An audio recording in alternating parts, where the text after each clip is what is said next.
최근 암호화폐 움직임이 심상치가 않습니다.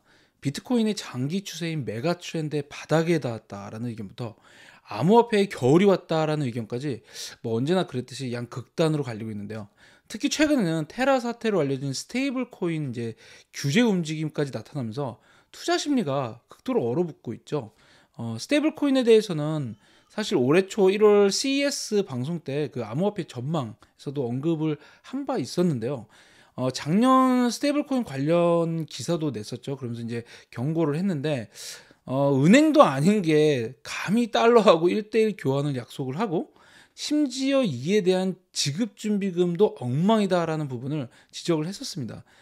뱅크런 같은 펀드런 사태가 일어날 경우에 투자자들의 자본이 보호받지 못한다라고 했었는데 결국 터질 것이 터지고야 말았죠. 어, 사고가 터져야 이제 뭐 규제 이야기가 뭐 본격적으로 좀 힘을 받고 있는데요. 미 재무부하고 의회가 한 목소리로 이제 규제가 필요하다라고 다시 강조를 하고 있고요. 이번 주에는 기술 기업들과 학계 주요 인사들이 모여서요. 크립토 규제가 정말 필요하다라고 하면서 의회에 서한을 보낼 정도입니다.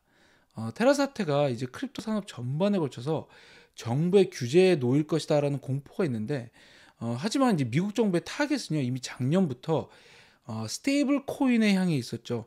비트코인과 같은 크립토는 산업을 죽이는 게 아니라 적절한 규제를 통해서 메인스트림에 흡수를 하려고 있는 상황인데요.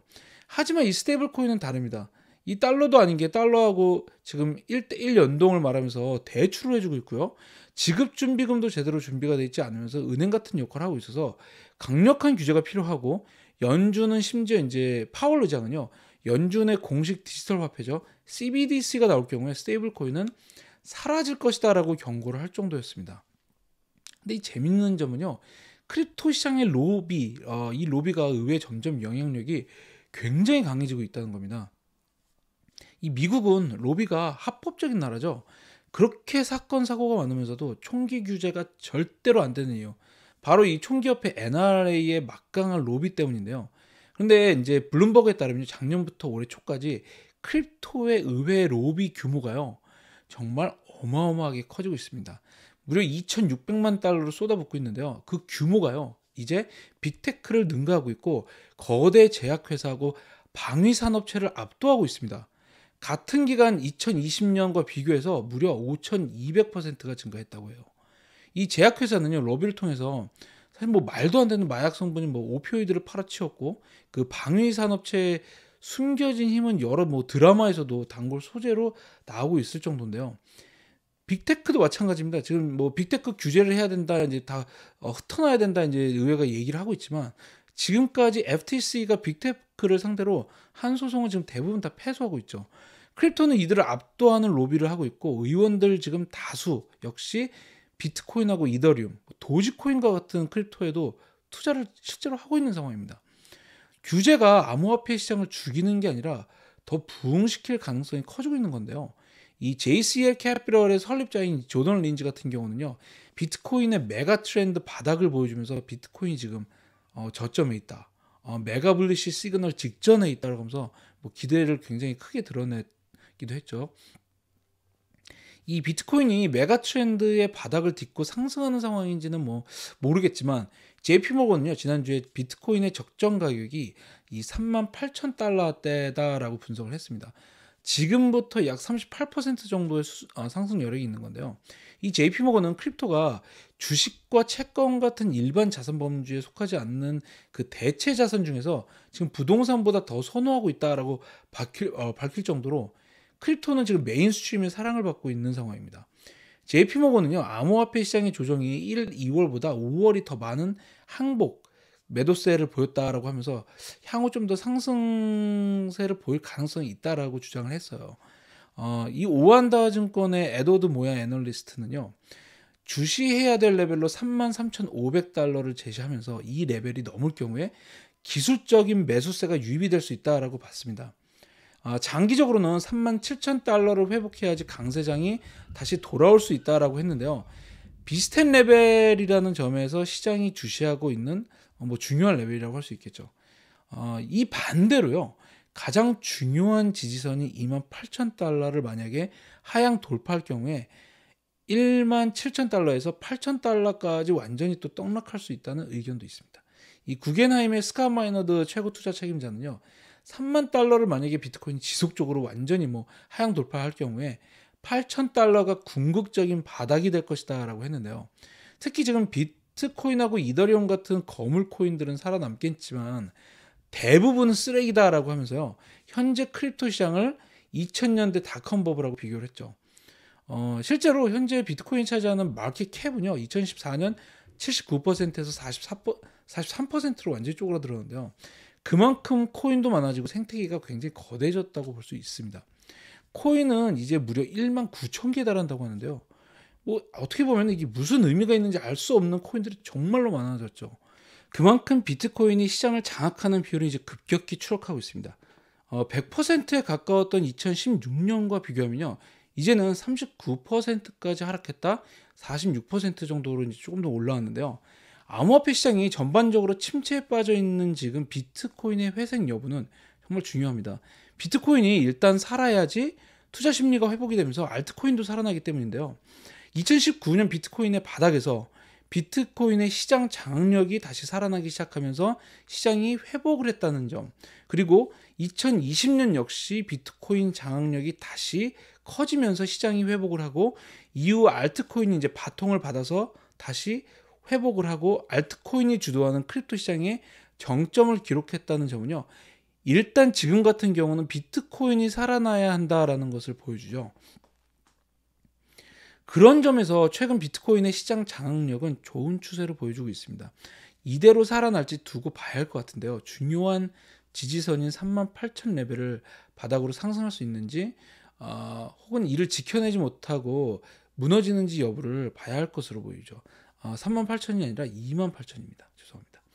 암호화폐 대표주인 코인베이스의 1분기 실적은요, 크립토 시장의 둔화세를 그대로 반영하고 있죠. 크립토 시장이 무너졌던 만큼 뭐 예상이 되긴 했지만 시장이 예상보다 더 처참했습니다. 일단 매출은 전년 대비 35%가 하락했고요. 수익 역시 155%가 둔화를 했습니다. 지난 분기에 327% 그리고 375%에 달하는 증가세하고 비교하면요, 차이가 정말 어마어마하죠. 암호화폐가 무너지기 시작하면서 사용자도 크게 줄었습니다. 월간 거래 사용자가 4분기 1140만 명에서 920만 명으로 줄어들었고요. 이 총 거래량 역시 5,470억 달러에서 3,090억 달러로 쪼그라들었습니다. 그렇다고 경영진이 운영의 묘를 더 살린 것도 아니었어요.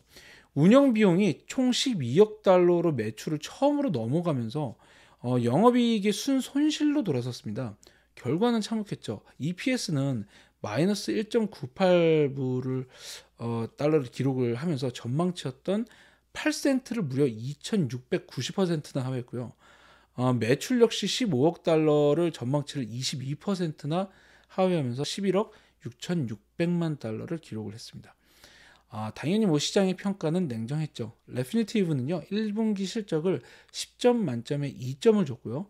그 중에서도 특히 어닝 조정치가 상당히 안 좋다라고 분석을 했습니다. 실제로 전망치가 엄청난 수준으로 지금 하향 조정되고 있는데요. 90일 전과 비교해서 2분기는요, 무려 5,700%가 하향 조정됐고 3분기는 575%가 내려갔습니다. 내년 전망치 역시 300%가 하향됐습니다. 매출도 부정적이죠. 일단 올해는 매출 성장세가 42% 줄어들 것으로 보고 있고요. 내년에는 27%의 성장 둔화가 있을 것으로 보이는데요. 상황이 이렇다 보니까 테라 사태 때 코인베이스도 같이 파산하는 거 아니냐는 우려가 나왔습니다. 여기다 이제 코인베이스가 분기 보고서에다가요, 거래소가 파산할 경우에 사용자들이 맡겨둔 코인도 모두 날릴 수 있다라고 언급을 하면서 기름을 부었어요. 다행히 이제 브라이언 암스트롱 최고 경영자가 파산 위험이 없다라고 하면서 진화를 조금 하는 모습이었는데요. 다행히 주가는 CEO의 발언 이후에 회복에 나섰습니다. 그런데 실제로 코인베이스의 그 펀더멘털은요, 상당히 견고한 편이에요. 레피니티브는 수익성과 부채, 이 어닝 퀄리티를 종합을 해서 10점 만점에 9점을 부과를 했습니다. 일단 수익성은 갑이라는 편이죠. 그로스 마진이니까 그러니까 총 마진이 무려 81.8%에 달하면서 블록체인하고 크립토 산업 동급 최강이다라고 분석을 했습니다. 근데 실제로 뱅크 오브 아메리카는 2일 그러니까 6월 2일 리포트를 통해서 코인베이스의 파산 시나리오에 사용자들의 자산이 안전하다라고 이제 분석을 했는데요. 그 전에 코인베이스에서 거래되는 사용자들의 코인은 이제 코인베이스의 소유 재산이 아니다라고 그 코인베이스가 리테일 사용자 계약서 내용을 수정을 했어요. 근데 이거를 보고서 뱅크 오브 아메리카가 매수 의견을 재확인을 한 건데요. 이 코인베이스가 장기적인 관점에서는 여전히 흔치 않은 가치를 가진 투자처다라고 하면서 암호화폐 시장의 큰 변동성을 경영진이 전반적으로 잘 헤쳐나가고 있다라고 평가를 했습니다. 그리고 5월 27일 아틀란틱 에쿼리 역시 그 코인베이스의 주가가 올해 크게 떨어졌지만 여전히 암호화폐 경제 자체가 발전하면서 이 장기적인 기회를 봐야 된다라고 주장을 했고요. 그런 점에서 이제 현재 시장이 반영하는 코인베이스의 가치는 상당히 과소평가되고 있다라고 분석을 했습니다. 비중 확대 의견을 재확인했습니다. 5월 26일 코엔 역시 비슷한 투자 의견을 냈어요.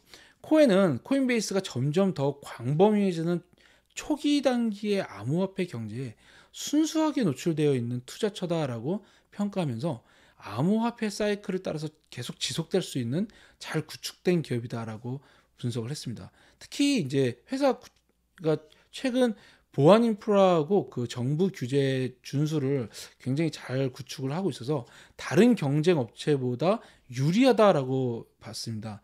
2분기 실적에서 미국 내 파생 상품 출시가 좋은 촉매제가 될 수 있을 것이다라고 전망을 했는데요. 특히 이 현물 거래하고 관련된 구독 서비스 플랫폼이 급성장하고 있어서 향후 두 자릿수의 연평균 성장률을 기록할 수 있을 것이다라고 전망할 만큼 지금 긍정적으로 보고 있습니다.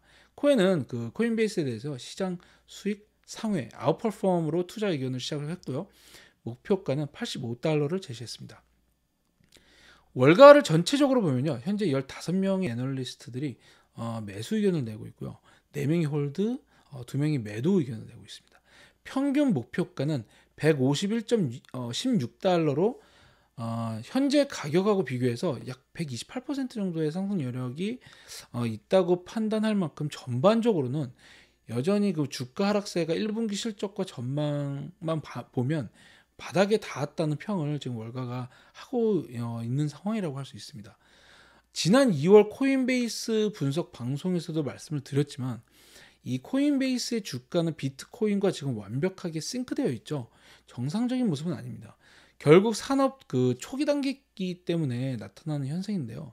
코인베이스는 최근 기관 투자자들을 아주 적극적으로 수용하고 있죠. 주가는 암호화폐 시장의 변동성 때문에 지금 크게 무너졌지만 펀더멘탈적으로 그러니까 그래서 수면 아래에서 쌓아가고 있는 모습은 긍정적이라고 할 수 있을 것 같습니다.